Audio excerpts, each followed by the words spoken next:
गोल की तरफ आगे बढ़ने से पहले एक कॉमन सी बात मैं आपको बताना चाहता था, जो नॉर्मल बच्चे मिस्टेक कर देते हैं टाइम टेबल बनाते समय या अपने डेली लाइफ के शेड्यूल में टाइम टेबल को फॉलो करते समय। मान लीजिए दो बच्चा टाइम टेबल बना रहा, एक उसने टाइम टेबल बनाया कि मुझे ट्यूसडे को 2 घंटे फिजिक्स पढ़नी, 2 घंटे केमिस्ट्री पढ़नी और 4 घंटे बायोलॉजी पढ़नी।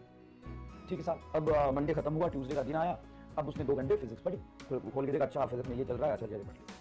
और एक बच्चा जिसने ट्यूसडे को टाइम टेबल में लिखा हुआ है 2 घंटे फिजिक्स पढ़ना है, तो उसने ट्यूसडे के पहले ही मंडे के दिन ये डिसाइड किया कि मुझे कल फिजिक्स में 2 घंटे में रोटेशनल मोशन के 20 सवाल करने हैं, क्योंकि उसका टेस्ट आ रहा है, या मुझे वो रिवाइज करना है, या मुझे फ्लूइड में के सारे कंसेप्ट रिवाइज करके उसके फॉर्मूले रटने हैं।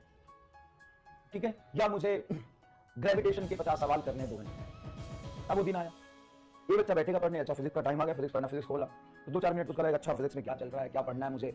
अब वो रैंडम फिजिक्स का कोई भी सेक्शन उठा के पढ़ना शुरू करेगा और सोचता रहेगा, पढ़ता रहेगा। और दूसरा बच्चा जिसको पता है कि मुझे 20 सवाल करने रोटेशनल मोशन के, फटाफट वो उस पर लग जाएगा। किसका एफिशिएंसी ज्यादा होगा? जिसने अपने गोल को प्रिसाइज बनाया है, जिसको पता है कि 2 घंटे में फिजिक्स के मुझे 20 सवाल करने, और पहला जिसको पता ही नहीं कि मुझे क्या करना है, तो उसकी एफिशिएंसी बहुत लो थी। हम इस बात पर ध्यान नहीं देते, मुझे लगता है दोनों की बात है, हमें लगता है दोनों की बात है, लेकिन हम इस चीज पर ध्यान नहीं देते। एक्चुअल में वो बच्चा जब पढ़ने बैठेगा तो मान लो सवाल भी करने बैठ गया ना, तो उसका दिमाग या साइकोलॉजी पहले से तैयार नहीं था इस काम में। सवाल जैसे करना शुरू करेगा तो उसको लगेगा यार ये सवाल नहीं हुआ, थ्योरी पढ़ लेना चाहिए, तो थ्योरी पढ़ना शुरू कर देगा। फिर आधा घंटा थ्योरी पढ़ेगा, उसको लगा नहीं ये सवाल कर लेना चाहिए, अब थ्योरी हो गया। तो रैंडम चीजें करेगा और रैंडमनेस में जो आउटपुट होता है बहुत लो होता है। और जब आपका गोल एकदम फिक्स होगा, सिस्टमैटिक होगा, उस तरीके से चलेंगे, है ना, पहले से डिसाइड करके रखेंगे एक दिन पहले, अच्छा कल का मेरा टारगेट ये है, कल बायोलॉजी के 2 घंटे में चैप्टर रिवाइज करना है, केमिस्ट्री में मुझे यही सवाल करने हैं 20 तो करने हैं बस।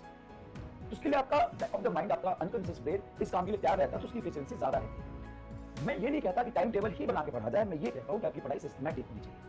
समझ में आया कि नहीं? तो चलिए स्टार्ट करते हैं थर्मल एक्सपेंशन। Thermal expansion